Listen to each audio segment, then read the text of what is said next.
Hi there, adventurers. It's your video monster Recon, the voice behind Guevir. If you wish to listen to our games live, you can join us every Thursday at 9:30 p.m. GMT at www.Twitch.tv/The Club. Our VODs are always available on YouTube and Spotify the following Saturdays, and you can see some of our most memorable moments at Instagram as well. And now, what we all have been waiting for. Let's talk about vampires, shall we? Hello again, everyone. And my mic is not off. So, fuck your inspirations. Welcome to the stream. Sorry for the delay. We're still taking care of some level ups and some issues with Foundry, unfortunately. As I was saying, welcome to Curse of Strahd Reloaded, the guild campaign. Play every Thursday at 9:30 p.m. GMT here on Twitch, and we're headed for session 7. I know my numbers. So fasten your seatbelts and join us for the ride. If you wish to catch up with our past episodes, you can do so on YouTube and see our clips also on YouTube, on Blue Sky, and our Instagram. That they are edited by our little videomancer, Ikan Lobo. And as for announcements, well, I know we announced that we were eligible for affiliate. We still are. We're still waiting for Twitch to tell us, hey, you're affiliate. So we still can't give you chat points to redeem with cool stuff. So sorry about that. Our hands are tied. And it's also the 4th anniversary of the guild. Not today, it was on Tuesday. So happy birthday to us. And I think that's pretty much everything we have to talk about. So now what you have all been waiting for, let's talk about vampires, shall we? And I think it's now. By the way, the HR said there is no music, so it still counts as a fuck up. I know. Give me a moment. I'm taking care of the music. Jesus. Always the same shit. Fuck ups are becoming a thing. Honestly, your party should be called the fuck ups. The fuck ups, yeah. I was just gonna say that. Oh shit, I forgot something. Great minds think alike. Oh no. What is that? I This think Oh, we shit, you should. I'm sorry, You guys guys. You guys are still in the haunted house. I'm Oh, no. sorry. Yeah. Oh no.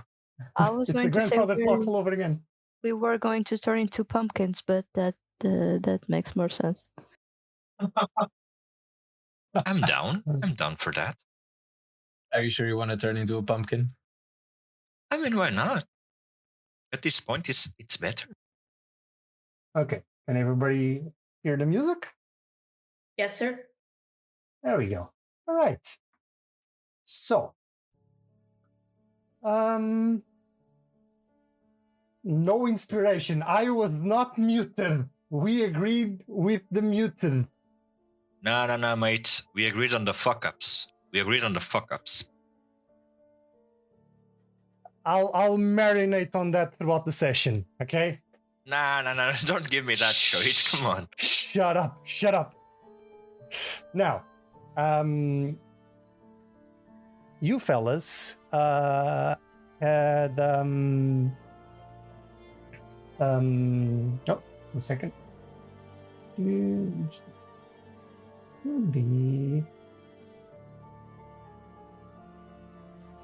There we go. Okay.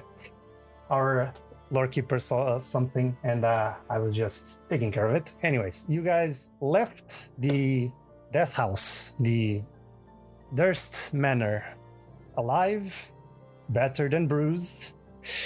And after seeing the house collapsing behind you into this bottomless pit, you went on your way through the trail that led you through the Village Woods, as told to you by Rose, before they passed on into the afterlife. On your way, you saw that the path was getting very eerie, very heavy in terms of energy of sorts. And let me just lower the song a bit because this is distracting. Okay. You have arrived after like an hour or so of walking. You arrived at these massive stone gates with two flanking statues of soldiers, warriors, in full plate armor but headless, as they had their heads rested on the floor. As you approach, the gates open wide for you by themselves, and with caution you proceeded forward, where eventually you found a corpse. Thank you for the follow. As I was saying, found a corpse with a particularly peculiar looking compass. And this compass pointed you towards a certain direction through a footpath in the middle of the woods that the corpse itself in life had apparently traversed and marked the trees as he did. You went through that path, found a horse that was also dead by exhaustion, and kept following the marks on the trees until you arrived at this impenetrable wall of fog, where the compass just spun wildly out of control.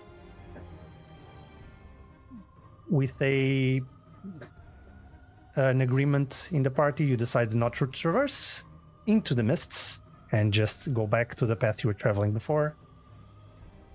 And after seeing many odd, shadowy figures in the woods and a couple of others, massive ones, just flying overhead, you see the village of Barovia. And as you approached, you saw that its inhabitants were in fact preparing defenses.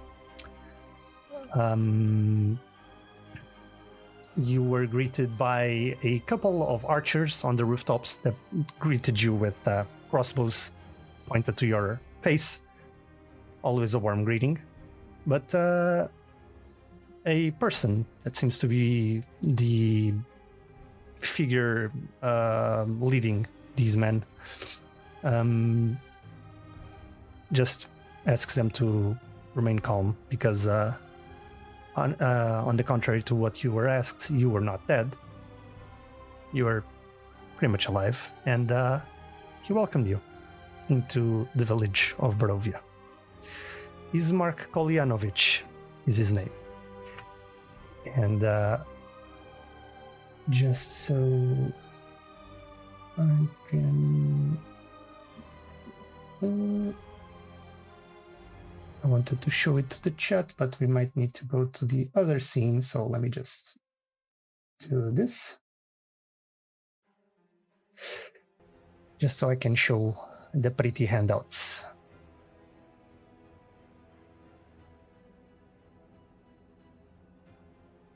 And put myself here and activate this. Okay.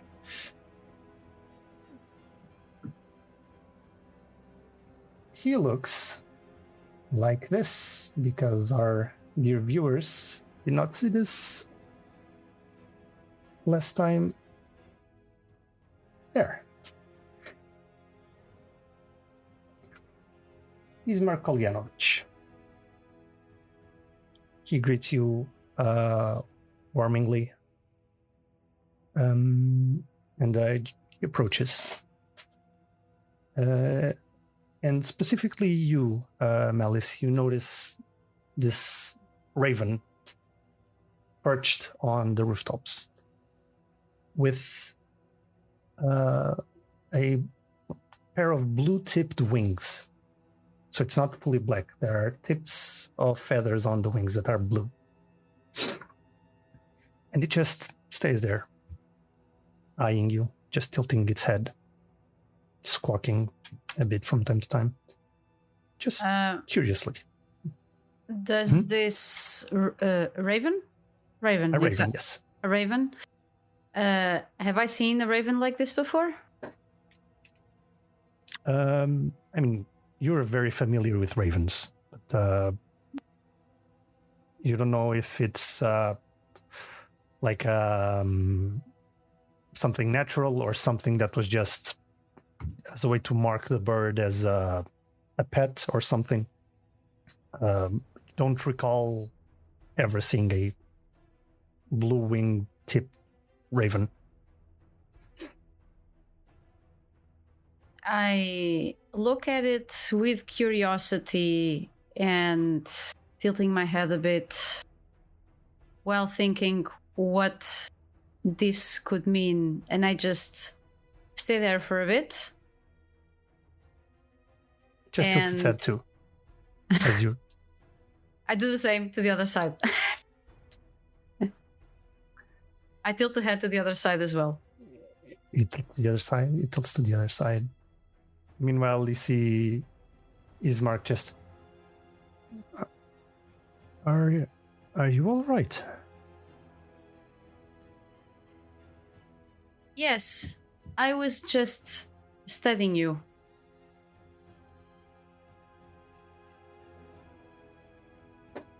By looking at the roof. No, looking at you. Turns to the rest of the party. Well then, all right. Welcome to the village of Barovia, travelers. My name is Ismark Kolyanovich. I am the son of the ruling burgomaster. I have to say you've come in quite the harsh time for us. We are currently preparing for the night. But please, you must be tired. Let me just treat you to a drink. And he just turns around and starts heading beyond the barricade. Do you follow?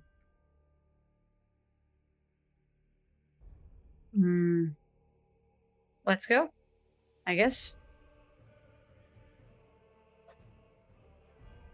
I'll just follow the lad. We follow.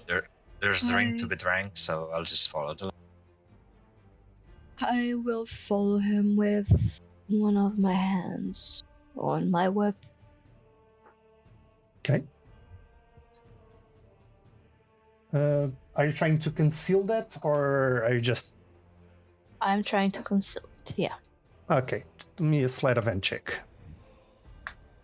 I don't know what you were expecting, but... And by one, you pass.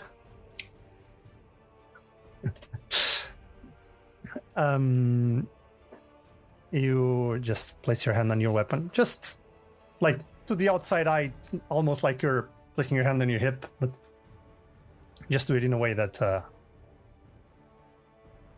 is easy to fool. You see Ismark just looking to the sky. Yeah. We have at least 3 hours before dusk falls. Should give us enough time before the dead return. And it takes you through the village. You see many haggard villagers with haunted eyes that watch you as you pass. See that their clothes are stained dark with mud or blood, and their hands never far away from a bow, axe, or even a pitchfork. You see that Ismark greets each and every single one of them by name, and several of them approach him. They speak quietly in hushed tones before fleeing once more into the groaning homes or gloomy alleyways around you. He then guides you through a second, larger barricade, manned by grim-faced villagers wielding clubs and spears. And beyond it stands this old chipped stone statue, standing at the center of a small town square, depicting a man wearing leather armor and holding a sword. You see that there are also more than a dozen makeshift tents and campfires that have been set around the statue. And they seem to be hosting a haggard-looking host of young, old, and sickly-looking villagers. And the statue looks like this. Let me just see if I can upload it here really fast. Assets and Cursor Strahd, handouts, here, images, links, and here. I want this as a person. Here and there. Okay. This is the statue you see. You see that there are some candles just they're unlit at the time, but they just encompass the whole surrounding area of the base of the statue. And as you go around the statue, which one of you has the highest passive perception? Which you should be able to see in front of the number in front of the perception bonus you have in your character sheet, the one that's tiny and in gray. Okay, my passive perception is 14. Okay. 11, not me. Where is it? Sorry? It's the number in front of your perception bonus, the grayed out number, that the tiny one on your character sheet. Where exactly in the character sheet? How much do you add to your perception? +3. Then it's 13. So it's 13, yeah. Okay. Mine's 12. So I see nothing. Yeah, It's not worse than mine, mate. see nothing. Mine is 11. And okay, so Theron and Valerie, you are the ones that noticed this.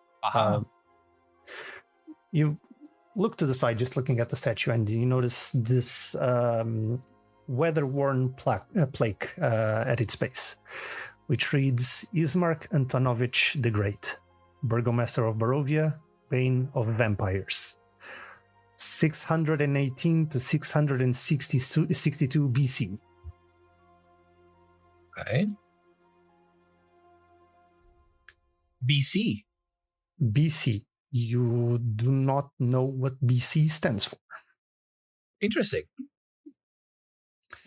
The name doesn't ring a bell to me, does it? Aside from the man in front of you being called Ismark also? No. Okay. He's called Ismark? Ismark. Ismark. No B. No, not the Bismarck. Not the ship. Ismark what? Sorry? The statue was Ismark Kolyanovich. Antonovich. Okay. Also known as Ismark the Great. The guy still with us. Or not. The one that was getting us to whatever, to her drink. His name was Ismark Kolyanovich. Yeah, but is he with us right now? Oh, no, he's in front of you. Okay. I'll look at the engraving and then I'll look at him and I'll ask in a discreet way without looking at him. Can you tell me if this was some kind of family business, if you know what I mean? You're asking him, Ismark Yeah. himself? Okay. He's my great grandfather. My father gave me the name Ismark in hopes that I would one day become a great warrior as him. In his prime, he fought scores of vampires and other undead. And these undead were left behind when the devil Strahd vanished from the public view. Eventually died defending a group of trappers from a direwolf at the age of 44.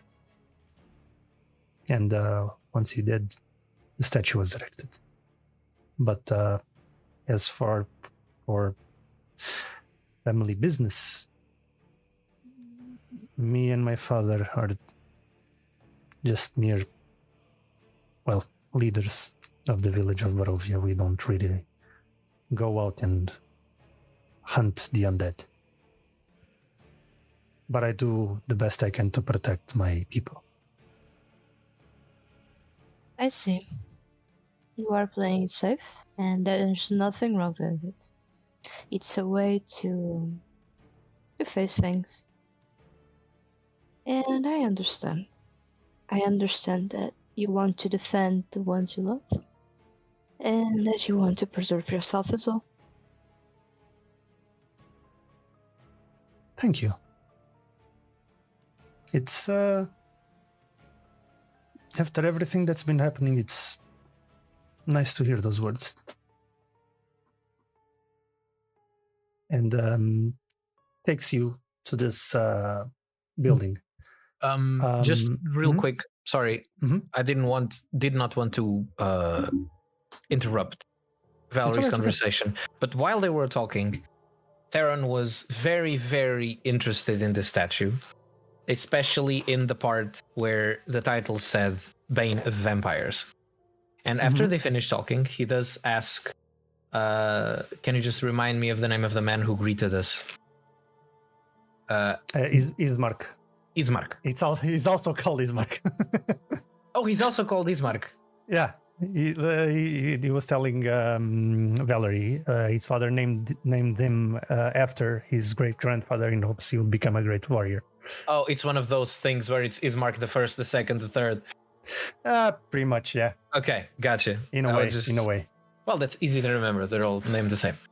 Anyway, he asks him after the conversation, do you guys have a history with vampires here? Do we have a history? Well, aside from the fact that the whole Valley of Barovia is under the Iron Fist rule of a very powerful vampire lord, we do have some history. There are more of his kin out there, and so are many more other undead. Also the occasional werewolves, hags, wild creatures that also serve him. I could go on and on, but I think you get the point. And as Ismark says this, you all would notice that even though Theron is already naturally very pale, his skin color drops a couple more tones into almost just plain gray. A very powerful vampire, you say? Yes. His name is Strahd von Zarovich. Strahd. And Strahd. Do you know the name? We stumbled upon it in the house we just left. There were letters, mentions to his name here and there, but nothing explicit. But he had dealings with this Elizabeth Durst. She made some sort of pact with him. Well, that's you see him just taking his hand to his chin. Elizabeth Durst. Well, that's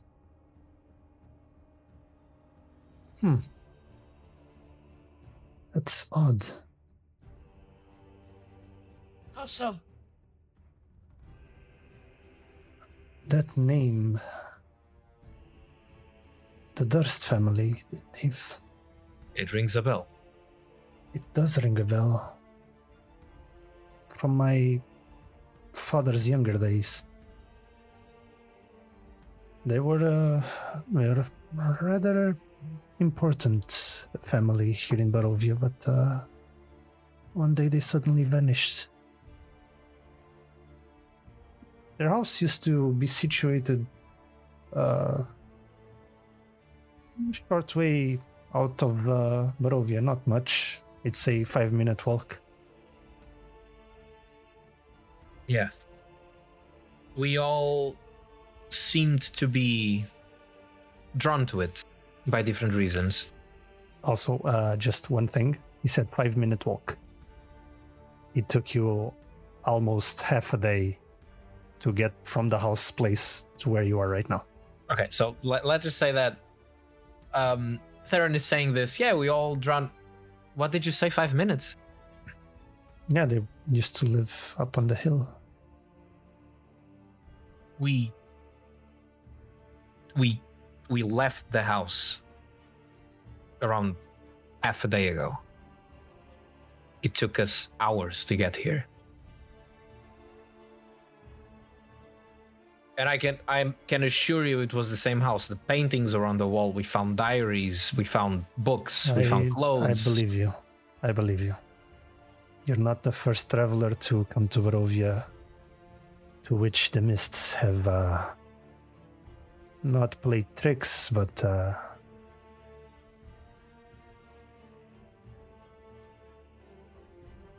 deceived. Eluded us. Eluded. I think that's a fitting word. Either ways, I'd suggest getting comfortable. It doesn't get much better. Yes, I Either think way. we should. Here we are, and he points to this this stone building. You see a single shaft of light that thrusts illumination into the main square as its brightness looking like a solid pillar in the heavy fog. And above the gaping doorway, you see a sign that hangs precariously askew, proclaiming this to be the blood on the vine. And he heads inside, turns to you.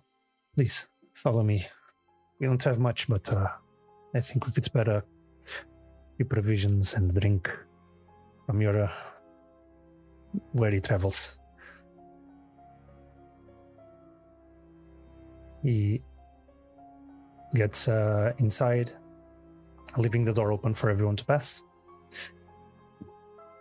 And you see him turning to this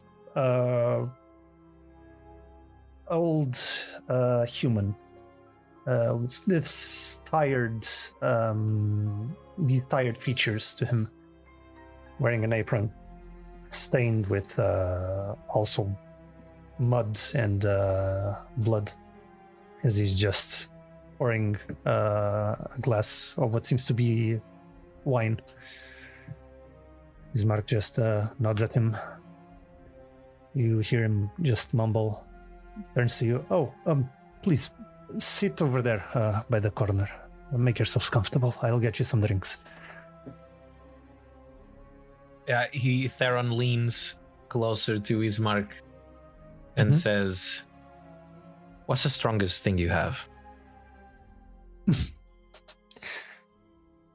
Well, we used to have a good amount of wine. Unfortunately, we are running very low on... Theron waves. Well. Spirits. Very well.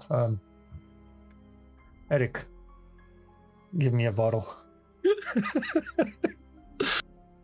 It's been a long day. Hey, it's been a long day. Let's just check it's this. Actually, I think you should have it. Yep. Actually, I have something on my Yeah, inventory. It's not the Champagne de l'Estompe. This one is called Purple Grape Mash. Purple grape mash. Okay. And I don't think I have the label. I know I have the label. I just don't know where I stored it. So hooray! I'll show it. Don't worry. As he pulls that out, I pull the champagne bottle, and I offer it to him. If you want, you can keep it for the tavern. Not much of a champagne man myself. Eric just instantly grabs the bottle. Where did you get this? Theron just nods. The house. No. He turns to Ismark, and Ismark just throw it. And he just grabs the bottle, throws it on the floor, and just grabs the label and just burns it. And I mean, I'm not a fan of champagne myself, but that's rather a strong reaction to it, isn't it? And no, you don't understand. I don't. That drink is reserved for the devil Strahd.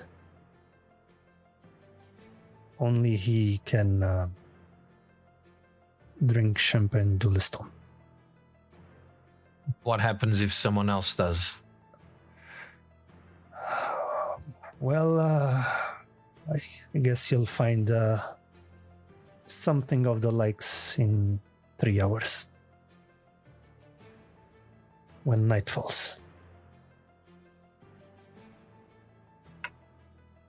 Message taken. And as soon as he crashed the bottle, you notice that the smell was very acidic. Almost vinegar-like. It doesn't smell like champagne.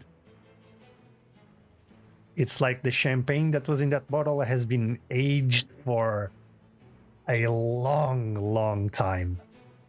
Okay. And it turned to vinegar. Okay. Interesting. He just gets you a bottle of grape mash and some cups for the whole party, if anyone wants to drink.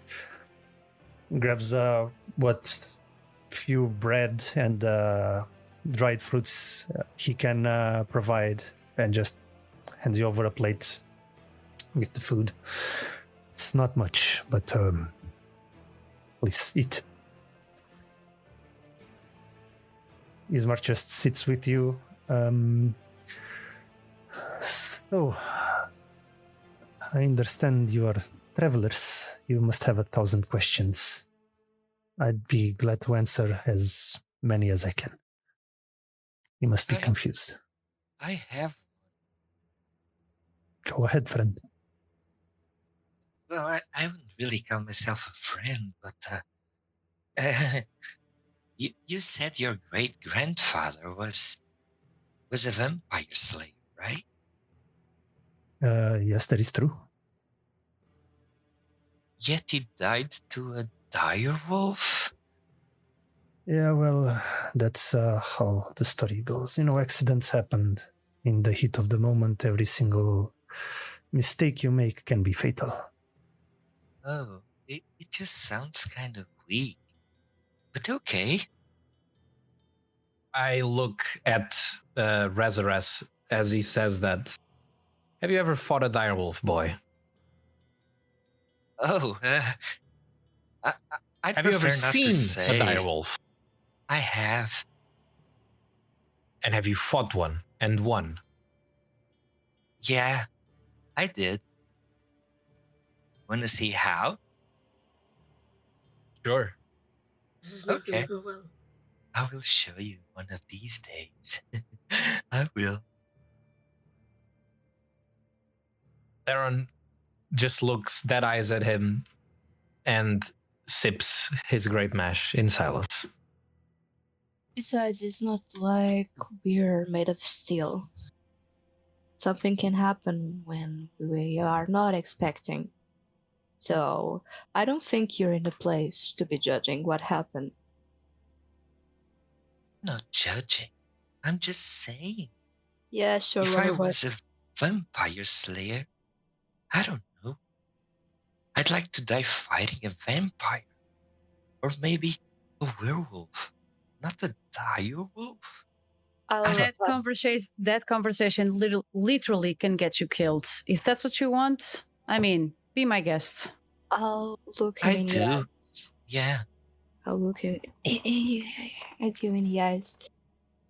Wow, no, I don't remember what I was going to say. Oh my god. Let me It's just... fine, take your time. We're in the tavern anyway. Yeah.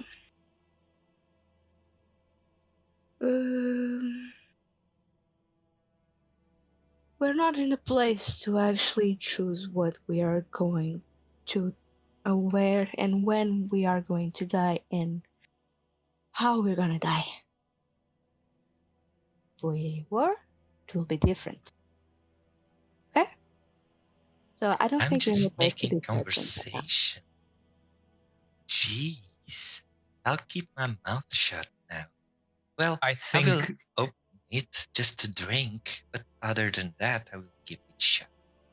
I think disrespecting our host's ancestor is not a great way to make conversation now, is it, Rezarath? Oh, I meant no disrespect. I was just saying it's kind of weak compared to a vampire.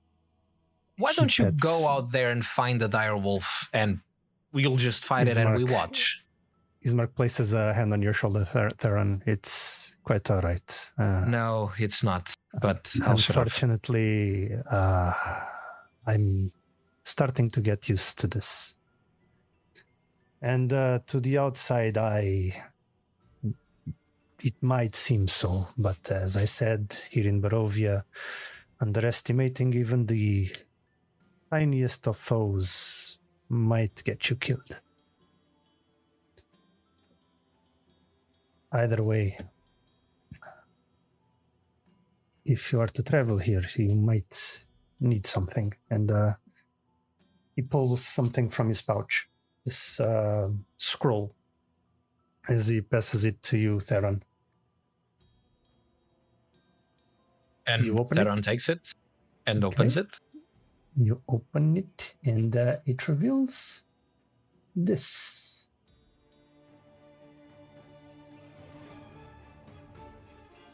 Let me just actually change scene while I take care of Foundry. So let's put ourselves here. Is it a technical difficulty? Just It ask. is a technical difficulty, yes. Bring the elevator music. All right. Let me just do it like this. But yes, he unfurls the map. I'm going to show you the picture in the private chat just for the sake of it while I take care of this. So here, and live stream, Curse of Strahd. There you go. Okay, so game table, general chat. Sir. Okay. There you go. Boink.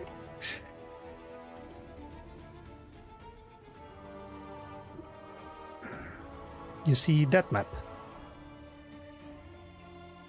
Oh, blood and everything? Blood and everything.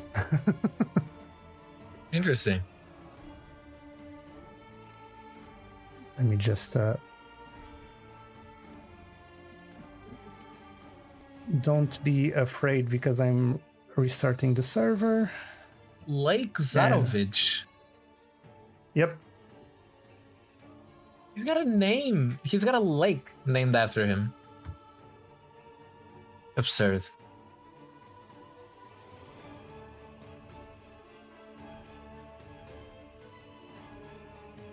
But wait, Strahd is a river named after him? I didn't... It's Lake Zarovich. Yes. I'm just imagining him going like for the Phantom of the Opera on a tiny boat. Just Dude, I was thinking the same thing. I was Oh, thinking the God. exact same thing. he's the drama. Let me tell you, he's the drama. Come on. Oh my god. Freaking soul. Strahd skinny dipping in the lake with his own name. No. No, Wait. no, please, no. Oh, no. Jesus. We don't need two Fucking hell. moons, okay? We just need Pasty-ass, one. pasty-ass butt cheeks. Full Stradusi out in the moonlight. Fucking hell, dude. That's disgusting. I mean, it depends on what you're into. I know a lot of people that would be delighted to see some Stradusi. Just Oh, saying. Not the Don't look at me not like the that. Stradusi. Don't look at me like that. I'm not talking. I know what you're assuming right now. Don't look at me like You know exactly who I'm talking about. I know some real monster fuckers. All right. I know you do. And I I'm know not, what I'm talking not about. one. You Yeah. know who I'm talking about. It's I not know, you. I know. Not the Stradusi, I swear. Jesus, the company I keep. Holy crap. You keep the best company. That's what you keep. Yeah. Yeah, I can see that. Okay, but you analyze the map.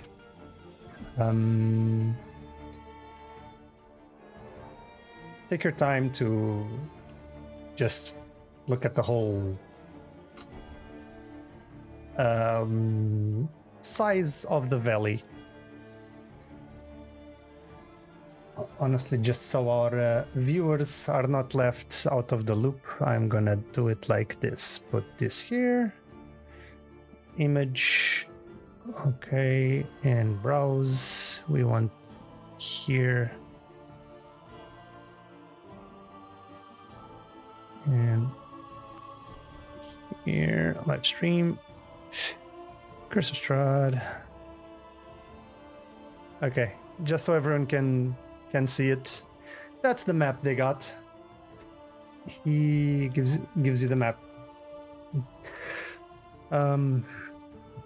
As big Well, as. at least that will help you walking around. Thank you. No worries. Glad I could help. Word of advice, however, do not travel at night. And if you can, avoid making camp during the night outside of cities. The woods are dangerous already enough during the day. You don't want to get in there during the night. I understand. But yes, There's evil lurking in the night, yes? too much. He nods. Understood. And We'll try to seek shelter. Unfortunately, it has been like that for centuries now.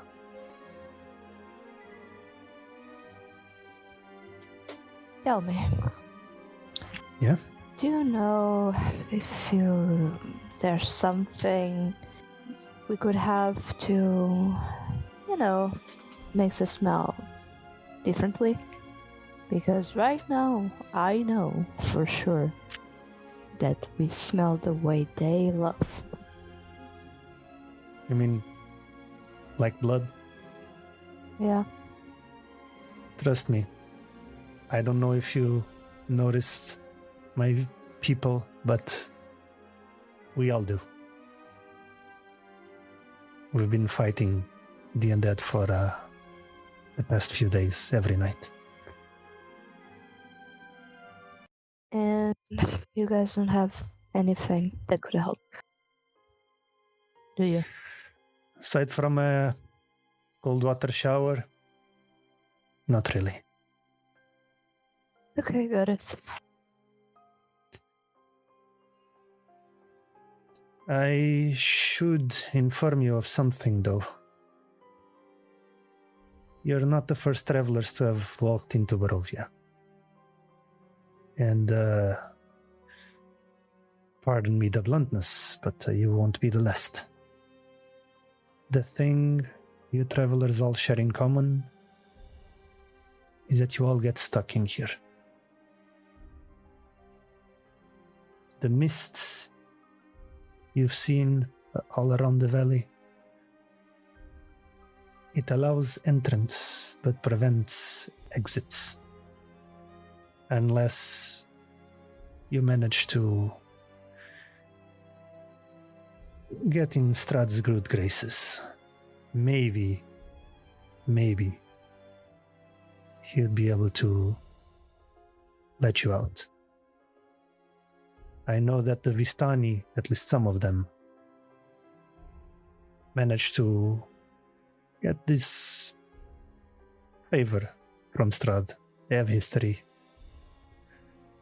And they are allowed to travel in and out of Barovia as they see fit. What was the name again? Vistani. Vistani.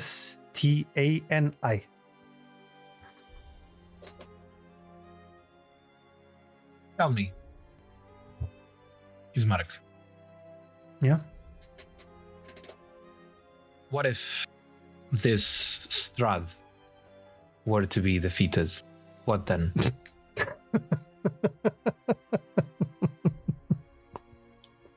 Theron I'm is sorry. that serious. I did not mean to be rude. But it has been centuries. Many of you have traveled here. Many of you have tried. And unfortunately, all of them have failed. I've And been doing this for a very, very long time. My family has a history with slaying evil. It's what I was taught to do from a very young age. I know it's normal that you're not being very optimistic about the situation, but trust me, the way you're seeing things right now and you're behaving around us, don't you think that kinda, I don't know, makes your grandfather, it was your grandfather's, right? my great-grandfather. Yeah, legacy kinda seem like it was nothing? I don't want to be rude, but Precisely my point. don't Okay. you think you're, I don't know, jumping to conclusions and ignoring the great thing you did? Because you made it, even if it was for a period of time. Don't you think? I understand. And that's why I keep protecting my people all these nights. That's the only thing that keeps me going. But you'll learn after a while that Strahd's defeat, at least for now, seems like a distant dream. I will be But I'll honest with you. Sorry, continue. Yeah, but I'll be damned if I'll let him take my people when I draw breath. And before you say anything, you hear something that slams against a nearby table. And the sound draws your attention to a man sitting not far away. A small man, like in his beginning of old age, like around his 60s up, almost 70s, probably early 70s. You see his clenched fist twitching against his table's wooden surface. He squats and with greasy, receding salt and pepper hair and a patched, well-worn coat. See a scowl that mars his face as he turns his dark eyes towards your group. It's a fool's errand to put your faith in Ismark the Lesser. His eyes linger upon each of you. Best to seek better company, lest you wind up in the ground with the last fools that trusted him.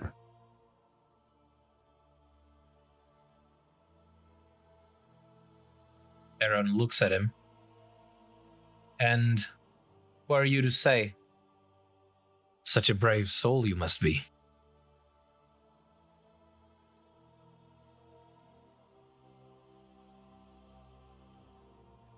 Not brave.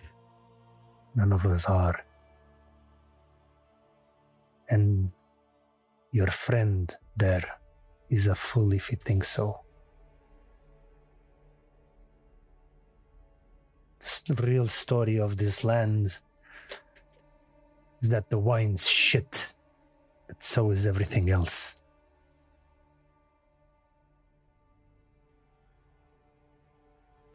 And Ismark just has this not defeated look, but disappointed look, as just clasped his hands, not staring at him.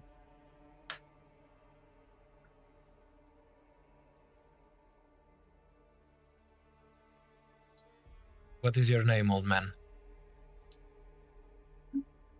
Name is Bildrath, owner of Bildrath's Mercantile.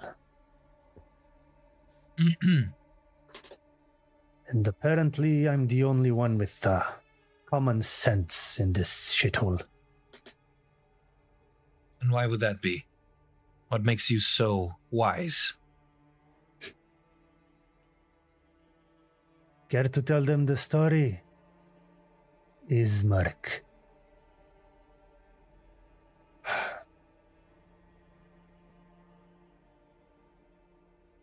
I know you have something else to say about that, Master Bildrath. Why, thank you, my liege. Just over 3 months ago, a pack of would-be revolutionaries marched off to Castle Ravenloft to slay the vampire. Doru, the son of Father Donovich, the village priest, filled their heads with fairy tales of banishing the mists and bringing the sun back to Barovia.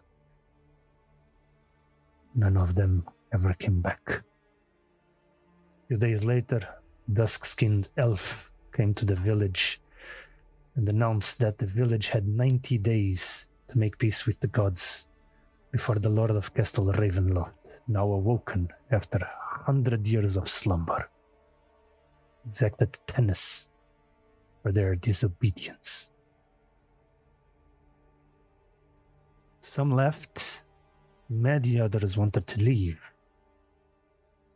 However, Ismark just decided to deliver this resounding speech in the village square before the statue of Ismark the Great, promising the villagers that those who remained would stand and defend their homes. The audacity of the bastard, standing in front of his great-grandfather's statue like he was worth a tenth of him. I wanted to leave, but my sister and her husband chose to stay with their son. They were inspired by his words.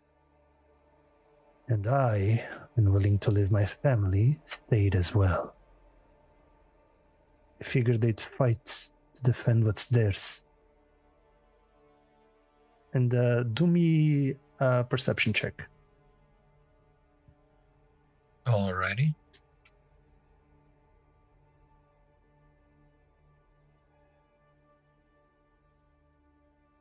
It's easy to notice. You see this glint in his eyes, as if they're getting watery, at least. And his voice kind of cracks a bit. Bloody idiots should have run, never looked back. It just clears his throat. Anyways, 90 days after the elf delivered his proclamation, the undead came, swarming in hordes, dozens strong from the Svalich woods. The villagers fought back, defending the streets with barricades, swords, and arrows. That kept coming. And Martha.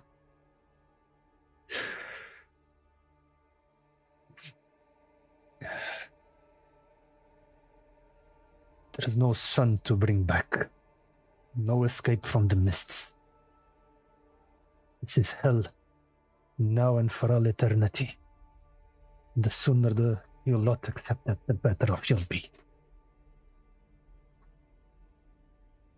So then what? We accept defeat.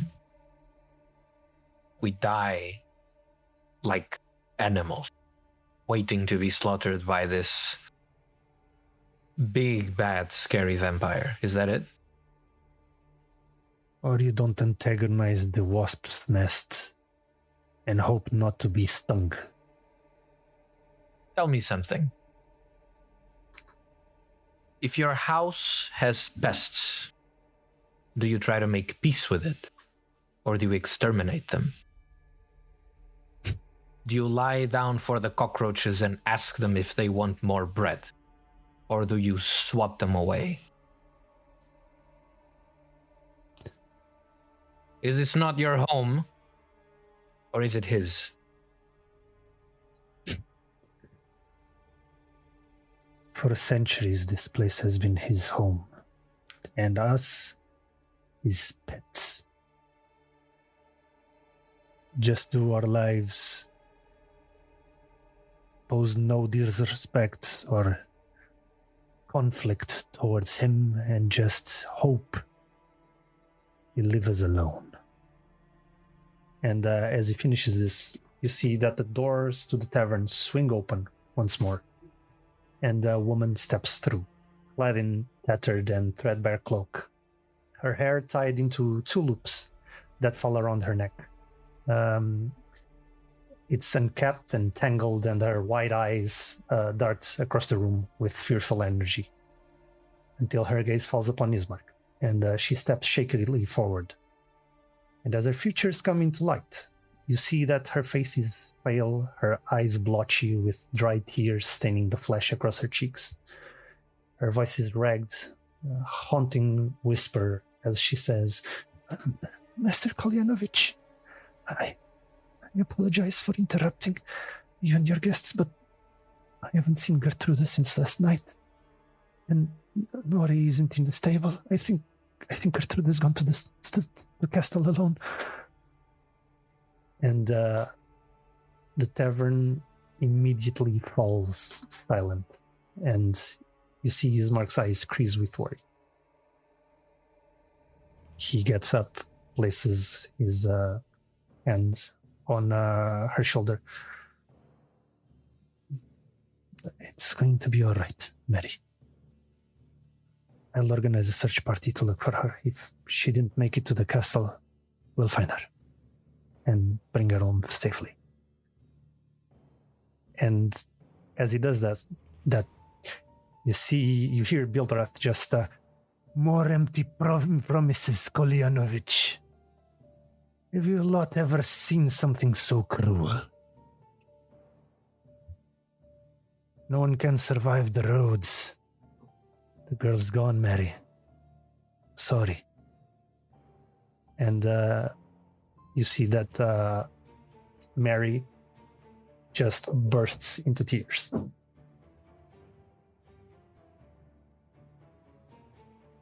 As she does, you see that Ismark just punches the table. That's enough, Master Kantemir. And you see the little man just, not little, he's average height, but gets up. Going to put me in my place, Master Kolyanovich. Stop lying to the woman. The girl's as good as dead. And we'll all be joining her soon enough. Ismark clenches his fist once more. There's always a chance. Might have given up on our people, but I haven't, Master Cantemir. And Bildara eyes him, hands curling into fists. And after this long, lingering moment, he spits on the floor and exits the tavern without addressing Ismark or you. And the tap room remains deathly quiet, the silence being broken only by Mary's choking sobs.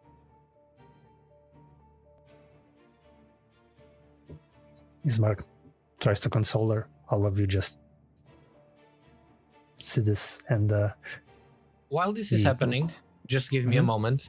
Theron looks at the rest of the party and like gestures towards Ismark and the lady that just arrived.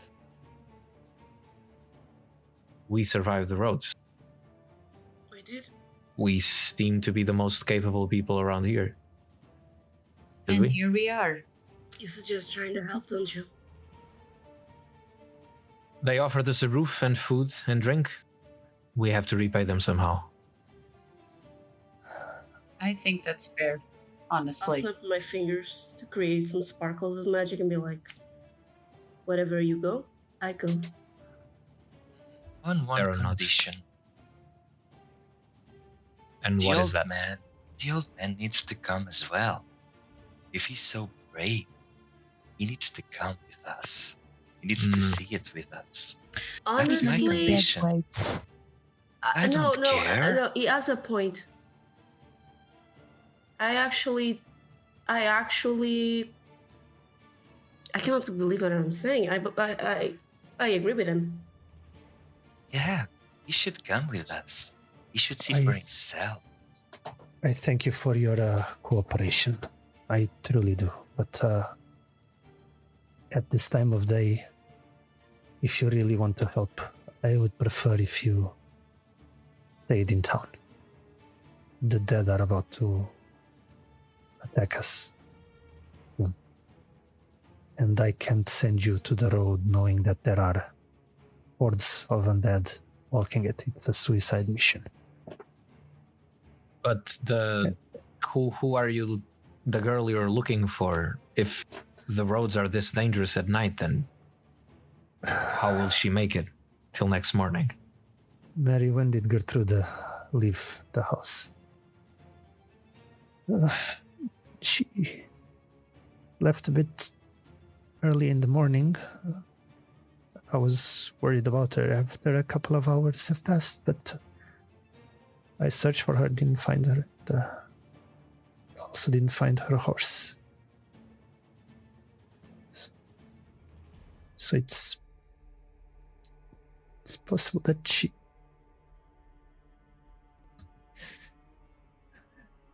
Ismark just clasps his hands around her.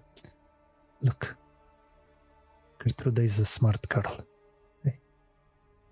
I promise you that I will do everything I can to see that she is brought home safely. And he turns to you.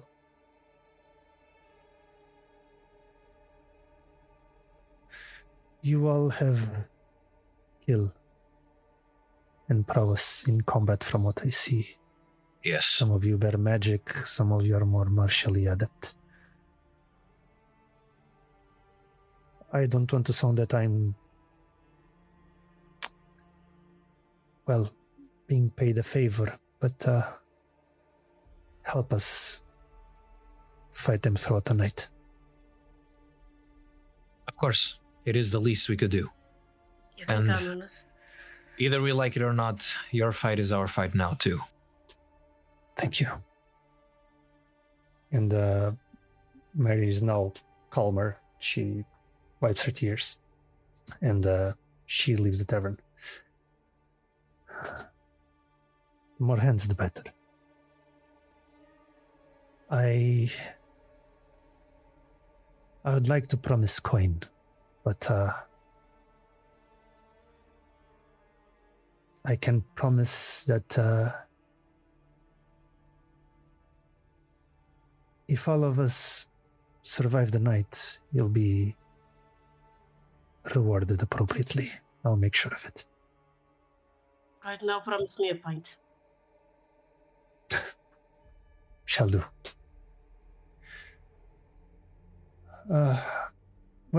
Since we are in this together, it seems. Unfortunately, the blood of the vine doesn't have any rooms to spare, so you can stay at my family's place. I need to help prepare for the siege. Could you do me a favor? If you follow the southern road to the end, you'll see a manor. That's the Kolyanovich residence. Go there. Ask my sister for a crate of fire bottles. They will help the defense of the village's southern perimeter.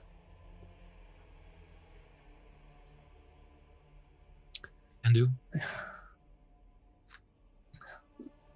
And he nods at you, gets up, and shakes your hand, Theron.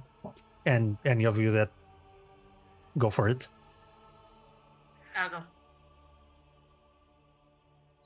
You still have a couple of hours to spare, so if you are tired from the trip, I'd suggest before coming back, just rest at my house for a while and reconvene at the eastern barricade. I believe your skills will be most useful there. He nods. I'll see you at night. I will see you at night. He gets up, leaves the tavern. Do you all leave, or do you stay there for a moment longer before proceeding? At least Theron, as long as he leaves, shows intention of going to the door so that we do as he asked and go to the manor. I don't know if anyone else wants to do anything before we leave, but No, I want to leave. Yeah. I think it's time to leave. Yeah, I'll leave as well. There's nothing for us here. Okay. As you all go outside, you follow the southern road it's quite close. It's like a 15-minute walk, if such. And then you see this rather large manor, but despite being large, it's wary. It squats behind a rusty iron fence, and the iron gates are twisted and torn. The right gate lies cast aside, while the left swings lazily in the wind, and the stuttering squeal and clang of the gate repeats with mindless precision. You see that weeds choke the ground and press with menace upon the house itself. Yet against the walls, the growth has been tempered down to create a path about the domain. Heavy claw markings have stripped the once beautiful finish of the walls, and you see great black marks that tell of fires that have assailed the mansion. All the windows seem to be barred with planks, and each one marked with stains of evil omen. And as you arrive, you start hearing and seeing a small mob of villagers that have gathered outside the manor. All of them brandishing pitchforks, brooms, and axes. See this plain, tired-looking woman that stands at their front, her wavy brown hair tied back with a wrinkled white bandana. Give her up, Kolyan. Your defenses have held the devil at bay, but they haven't ended the scourge. It's time to take matters into our own hands. You see this older man, dressed in fine clothes. His thinning gray hair receding across his scalp, and he leans heavy on a cane at the door. You see heavy blood-stained bandages that wrap around his stomach, forehead, and left knee. And beside him stands a young woman with long red hair and a steel breastplate over a long-sleeved gray tunic. Her face is ashen and tense, and the rapier hangs in a sheath at her side, her right hand hovering over its glinting hilt. And she looks like this because I can show you a picture. Second point is... Oh, wait. Yeah, I can do it for the viewers like this in a second. Okay. Here. And downloads this. Open. Okay. This. And the man the man booms. Go home, Alenka. The rest of you as well. For as long as I am Burgomaster, I will not permit this madness. And you see that the mob starts getting more restless. And as you're approaching, you hear the woman.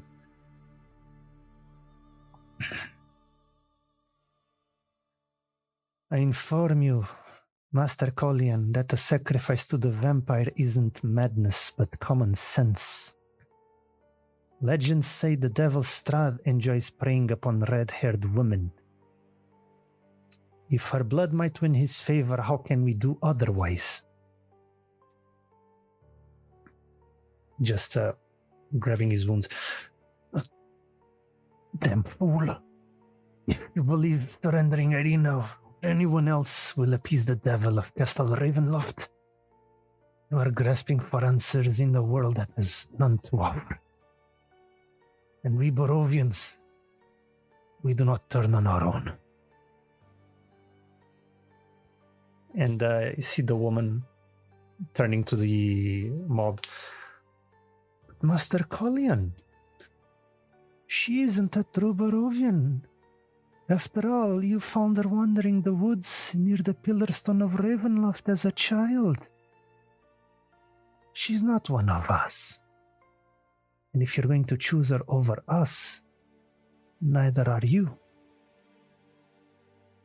And you see two of the women's compatriots step closer into the mansion, brandishing their weapons. And you see that the burgomaster just tries to step forward. How dare you? And he nearly crumples from his wounds as the red-haired woman tries to help him. And you hear the woman, get the girl, don't lay a finger on her father. And you see that the mob starts, these two people start stepping forward, and you are now at the edge of the mob. What?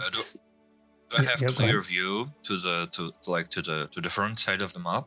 Do I have like a clear view to it? Oh yeah, these two people that are approaching, they're now clear view. It's like the men are stands at the top of a tiny hill, but they are now standing over the rest of the mob, so it's easy to see.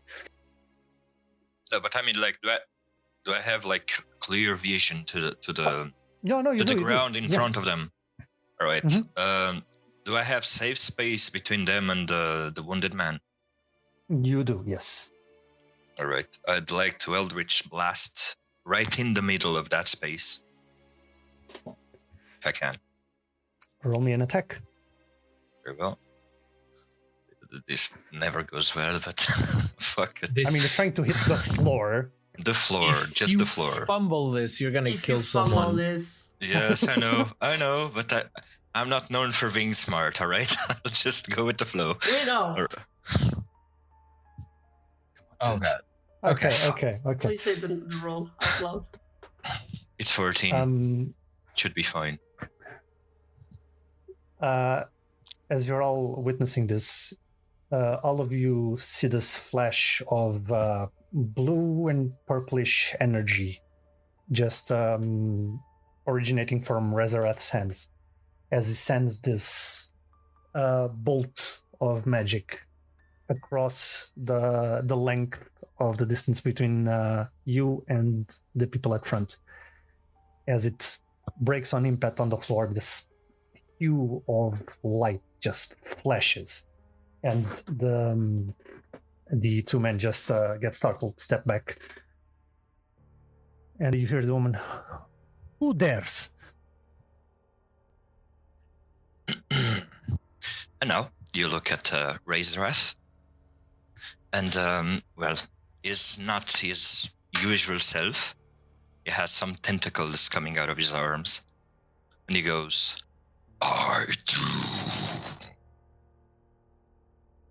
Right at the woman who asked. Do me an intimidation check. With Dude, advantage. if this fails, I'm so fucked. Do you have advantage, please? Yes, I do have advantage. It sucks either way. It's 14. Yeah. 14. Well, it's still good, but Mm-hmm. Fortunately, they are common folk. Okay, they're not fighters. They see this shadowy-looking person with tentacles just going like that, and they are just shit. And they all drop their weapons and start just dispersing. And you see that the woman also stumbles, falls on her back, and just starts dragging herself up, and just bolts away. All right, just as this happens, I go back to normal, by the way. Okay. Anyway, that happened. I'm just going to turn to Malice and be like, so that's what he meant by he does the both thing? I just know that next time he's not gonna be the one to do the talking. That's tell me my something. conclusion. Wolf, this was your feature, right? Yeah, it was my feature. Okay, just so I can take a use out of it. Alright. Okay. And the burgomaster is still holding on to his wounds, and you see that the woman is just shielding him with her arm and her rapier in front. Who are you? As she eyes each and every one of you.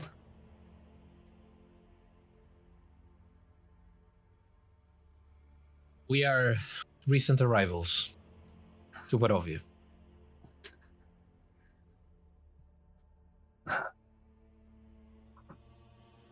It's all right, child. They helped us.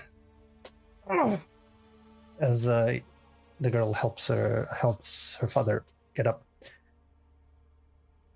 Thank you. And thank you for dealing with this in a non-violent manner. I prefer to avoid violence to my own people. They're confused, but they're Barovians all the same. From the looks of it, infighting is the last thing you need. There's enemies at the gates. Indeed. Not inside of the gates. Guess desperation just drives a lot of us to the edge. Despite the nature of such acts, friend, and it turns to you, Rezarath. You have my gratitude. I shall not intrude in your affairs. Just Well, don't find it odd that we talk to you with caution. There are a lot Oh. of Yeah? powers like yours around this land. Oh, there's no need. I'm not that bad. Right. I am Burgomaster Kolyanovich. Oh, who might you be, friends?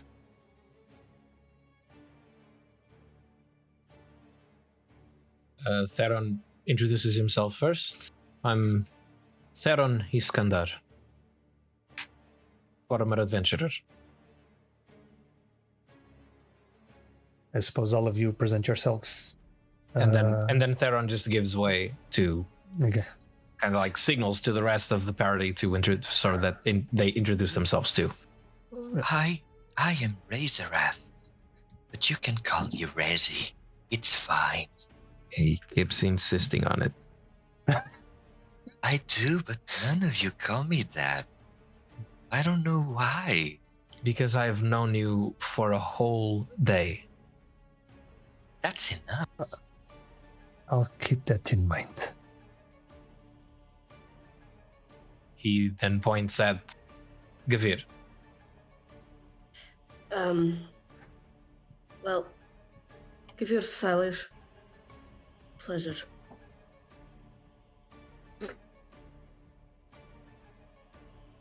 Malice.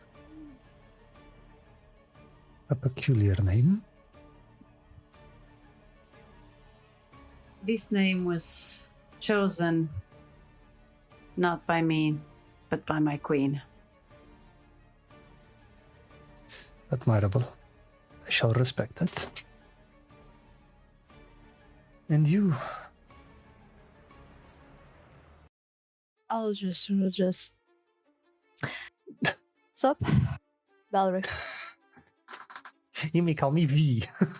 Or Vendetta. Wake up, samurai. Love that movie, by the way. Love that movie. I appreciate this.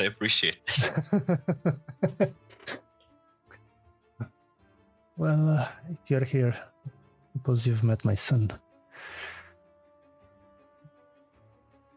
We have.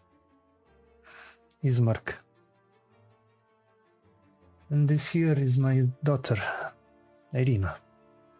And she just makes a slight bow. Did he send you here? He did.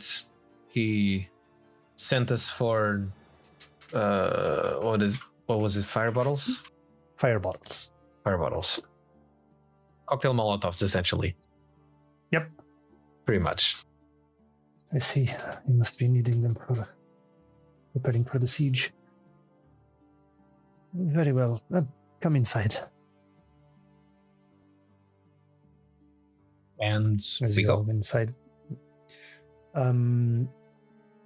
As you get inside, you feel this scent of food.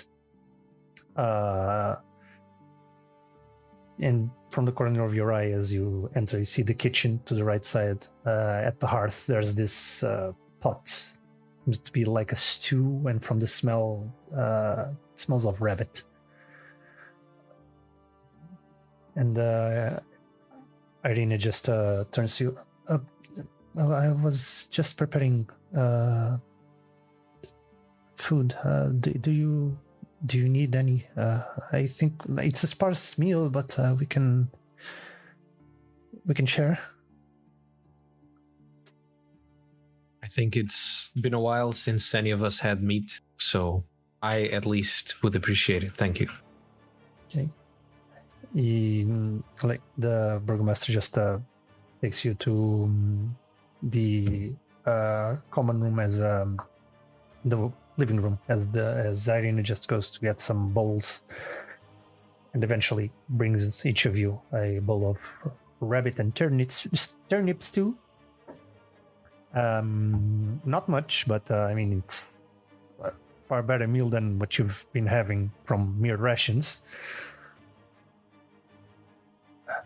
Right. So, I believe you are fresh arrivals to the Valley of Barovia. Am I right? Well, before anything else, my condolences.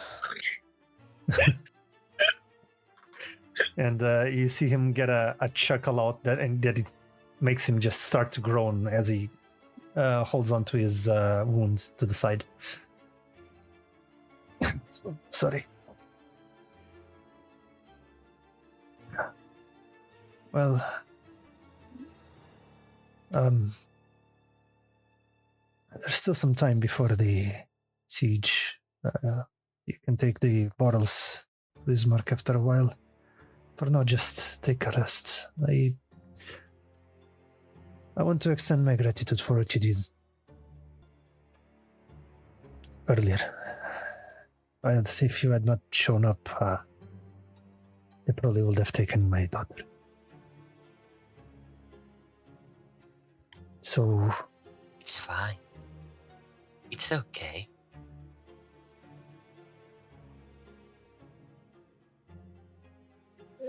Either way,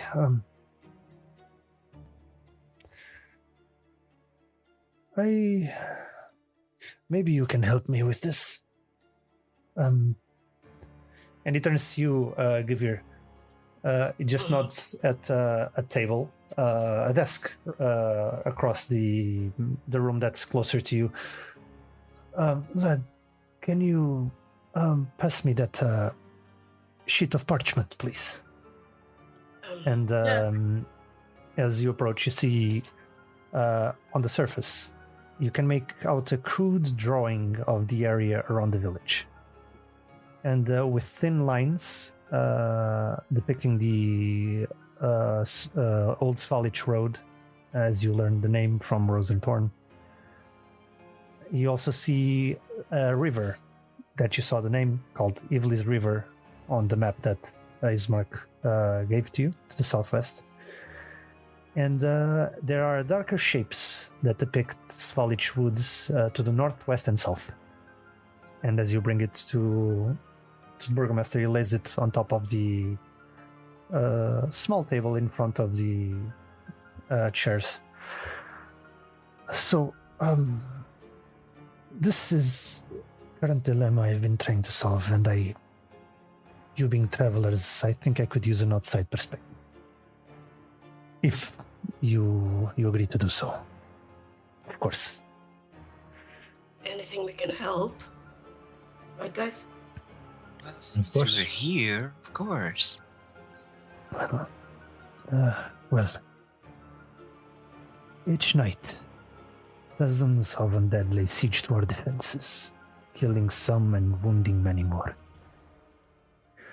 But instead of attacking all at once, however, they arrive in groups, with each wave striking our defenses separately and almost randomly throughout the night. What do you make of that?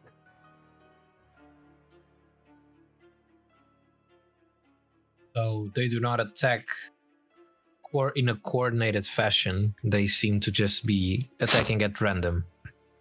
Exactly. In Never separated at groups. the same time.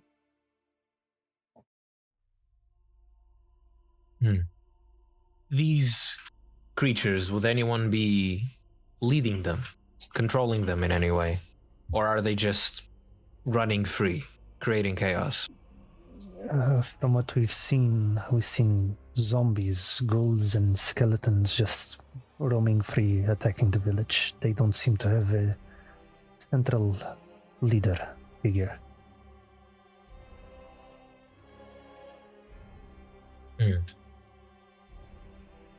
I look around. What do you guys think?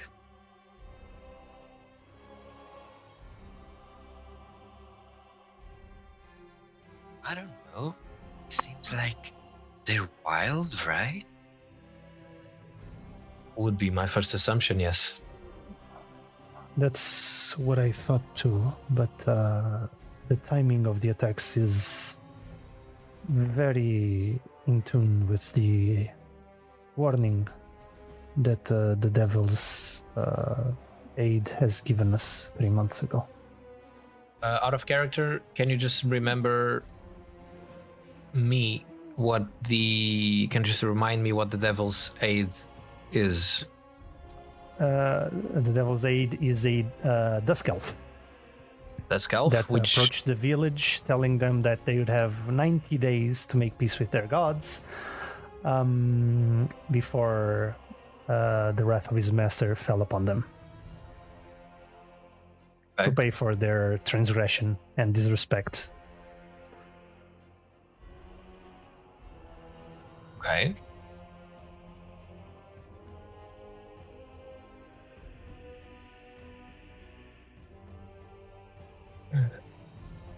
Right.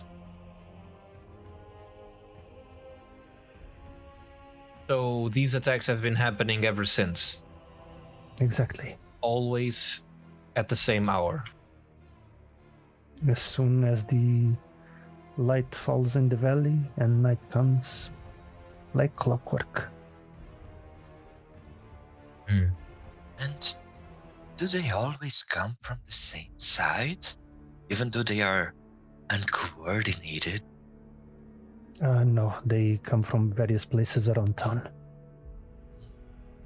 Doesn't narrow it down.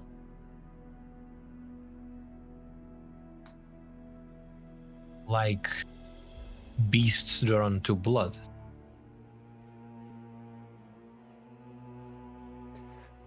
Could Yes. be.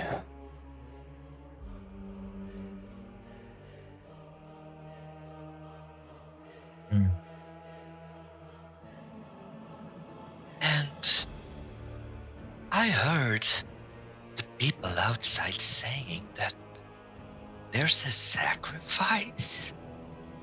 What's that about? Yes, that's a rather dark lore of Barovia. It is said that Strahd has a liking for women with red hair. Nobody knows why, but many sacrifices have been made in the past as a means to appease his wrath. Has any of them worked?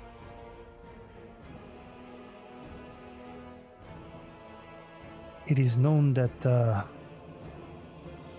after such sacrifice is made,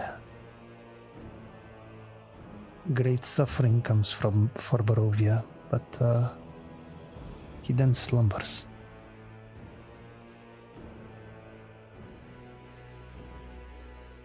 Well, at least that's what the tales tell us. If the price to pay is to give one of our own, then I don't think it is a worthy price.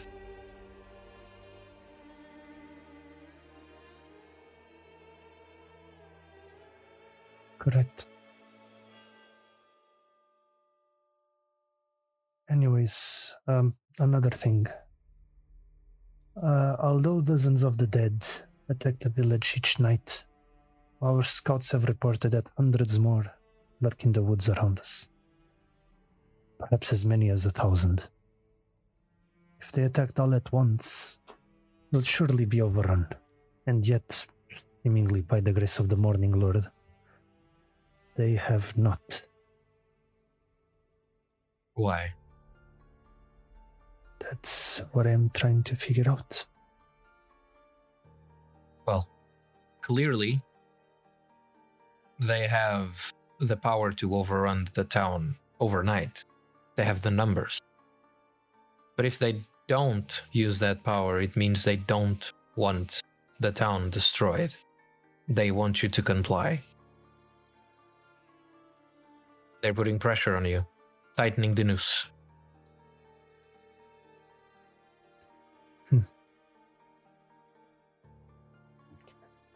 I see. Very well. You gave me much to ponder. And another question. If Of course. Every night the dead come, every night you defeat them, but hundreds more seem to lurk.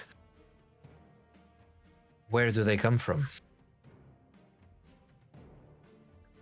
All over, it seems. From the woods around the... I just asked that. You did. I was going to say, I've seen things like this before. I've seen people wield dark powers to cheat death.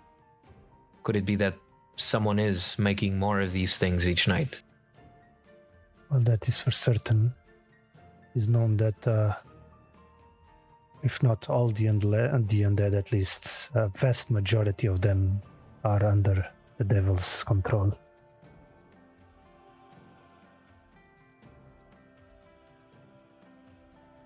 Well, I see. tell me something, friends. Are you... Now that you're here, I suppose you intend to travel to the other settlements as you try to find your place in here. And hopefully, if by the Morning Lord's grace, I'm able to return home. Even though nobody has been recorded throughout history of the valley to ever do so. Am I correct to assume that?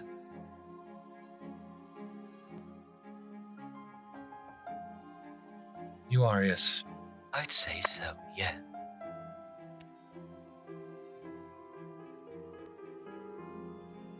Well, then for your aid in this endeavor and for your aid in this siege late at night, allow me to give you something. And he just, with his cane, just starts limping towards the desk, sits down, starts writing on a very finely made piece of paper.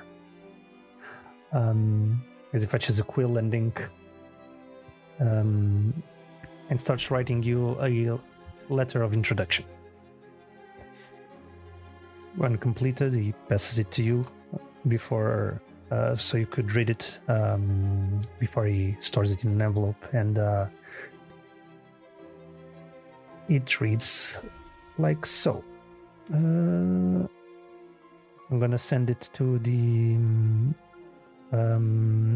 game table, the general chat actually, and one of you, whoever you want, can read it. Do you mind if I read it? I was actually going to suggest it because I think you deserve a little bit of spotlight. Yeah, Go for I it. agree. I agree. Thank you. It says, "To whom it may concern, I humbly ask that you provide the bearer of this letter with what aid you can.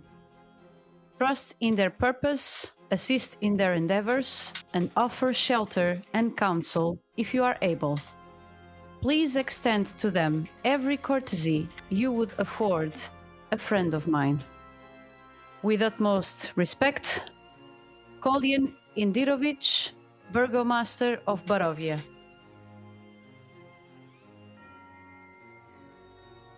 As you finish reading, he asks you for the letter and stores it in this sealed envelope with the wax sigil of the Burgomaster of Barovia, which is a long sword before a rising sun. I'd like to promise you with full confidence that this letter will be obeyed. But it has been years since I have traveled to any of the other settlements in the valley.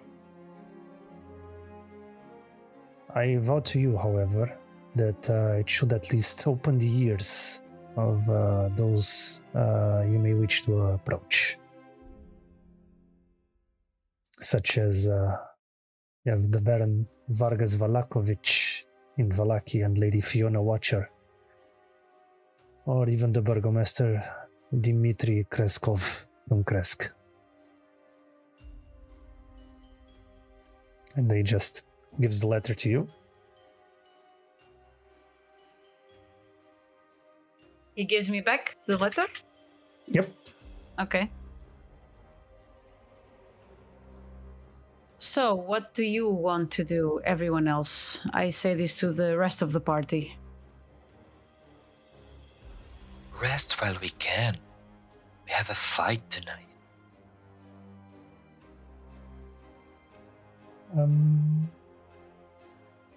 So I suppose with that, you guys go for a short rest. Yeah, it's better. So you can click Might on as well. your little tents. No, not tents, the fork and knife. Sorry, the tents is a long rest. We don't want a long rest. We do want a long rest, but it's a short rest. What we got?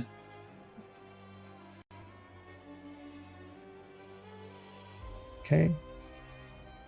And you take your time, you rest. Irene is with her father, just taking care of his wounds. Eventually, when the time comes, she gives you the crates of fire bottles, and you see that they are bottles of purple grape mash with rags on top of them, waiting to be lit. Nice. As you grab the crates, you make your way out of the manor and onto the eastern barricade, as Ismark had requested. As you are walking through the town, you see that the cloudy sky made way to. There's still some clouds, but you can see stars and a very large moon glowing. And as you arrive at the eastern barricade, now at fall of night, the mist still hangs around in the village, but you can still see well enough. You arrive at the barricade, and through the fog you see these two figures. This larger humanoid figure that stands close to a shorter one. And as you approach, you see that it's a young man, tall and brawny. His shaggy brown hair falls messily across his face. And see that his teeth are crooked and they glint in the grey light. Though muscles reap beneath his tunic, there's a lightness and immaturity to his posture that belies his strength and size. And you see that he fidgets with the hem of his tunic as your eyes fall upon him and he sees you approaching. And you see that the man next to him is Bildreth. And I didn't show you a picture of him earlier, but I'm going to show you now because he shares a picture with the same large guy. And I'm going to show it to the chat too. Image. Okay. Bildreth and Periwimple. Yep.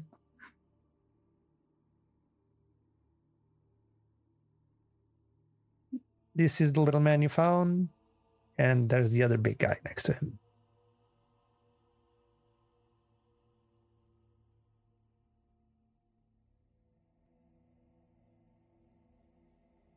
As you approach,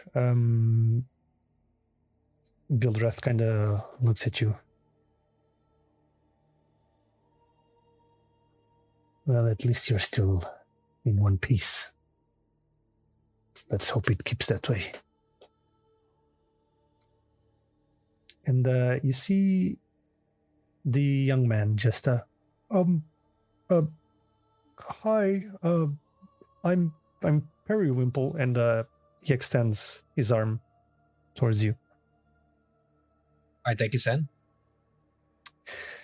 He shakes your hand. He has a grip. He has a really big grip. And he just checks your arm and just, oh shit, okay. And are you here to help with the siege? Yes, and I show the bottles. We brought extra tools to fight the undead horde. Perfect. Okay.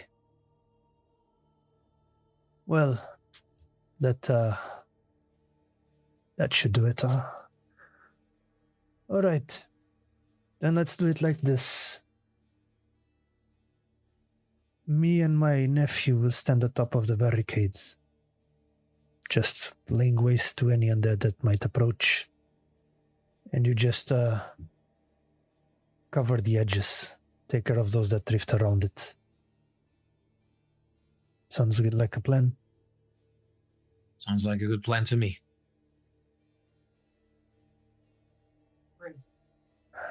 Very well. Keep your wits about you. Try not to die. I can do that. It will be any different from any other day.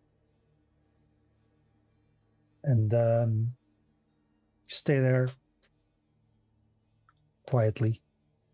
Sound of the wind just blowing past. The moonlight kind of makes the mists glow in this gray light. And from the shadows of the woods beyond the barricade, you start hearing movement. Not the wind. As you hear the underbrush start to rustle. And something walking through the path. As if just limping. You see this shadowy shape, what seems to be like a humanoid figure, but with unnatural movements. Head cast towards the side, arms dangling. And through the mists, as the last shades of light fall from the sky, fade from the sky, and that eerily silence descends upon the village, you hear this blood-curdling howl that pierces the night, followed by a second, and then a third. A cacophony of inhuman shrieks and moans grows louder, echoing across the basin from all directions, as distant as the forest seems to come alive. And just as one figure shows up, another one, and another one, and another one. As these undead group starts approaching, and they just lurch towards the barricade. And that's where we're going to end today's session. So, All right. yeah. Yay! I hope you guys enjoyed this, and be ready for next session because we're starting with combat. We're Hell gonna be yeah! killing some undead scourge. Wait, how do you kill? All right, that's fair. That's fair. You gotta kill him again. This is for real. Again. Like Again. I was Like the mother. I was so in character that I was like, how do you intend to? I'm not playing anymore. And I was still in character for some reason. Anyway, It's called thank you method all acting. yeah, but it's too much because I don't want to be creepy. Jesus. I hate my character so everyone. much. No, I'm joking. I'm joking. All right, lads. Thanks for joining in. I hope you guys have enjoyed this session. It was very juicy conflict in Barovia, and you learned that you are now stuck in here. So hey, Yay! yeah, We are in stuck. Strahd's pocket dimension. How fun! Yay. I was put inside the Oh, Pokeball. Pokemon. I almost blurted out something so cursed. I know what it is, and I'm gonna say myself. Are you gonna say that you are stuck inside Strahd's balls? No. Dude. No. Nugget. I was gonna This never say fails, I'm dude. I was gonna say I'm stuck step Strahd. Oh No! my god. Dude. Fucking hell. Wow. I don't know what to No. say. Jesus. No, come on. Wow. We got some good moments today, folks. Holy. Yeah, Quality we did. content. Get ready for the clips. I know this is gonna get clipped. For real. That's for sure. Give me Yeah. work, guys. All Give right. me I mean, work. all we Don't gotta do is forget you put can, a ginger wig, and I think Strahd would probably wouldn't look twice. I'm gonna stop. I'm gonna shut up. Bye. Bye. Okay. That's it. Don't forget That's you it, can guys. you can catch our episodes on YouTube and the clips on Instagram. So yeah, I'll see you next Thursday. Bye bye guys. Bye. Bye. Yeah.